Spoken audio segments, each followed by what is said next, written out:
Yes, after ng isang malakas na ulan at mag-brown out, nagkailaw din. At eto, naubusan na kami ng gas. Buti na lang meron kami savior. Girl Scout ako eh. Boy Scout, Girl Scout. Sabi ko nga, Girl Scout ako. Ayan.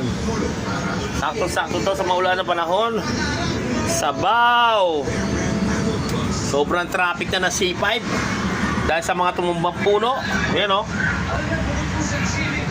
Pero hihigop tayo ngayon na sabaw ng tinolang manok.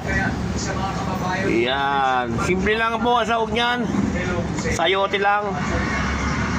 At saka manok. Pero napakasarap ng lasa niyan. Malinamnam. At andun pa rin yung lasa ng tinolang manok. Kaya tara, kain po tayo.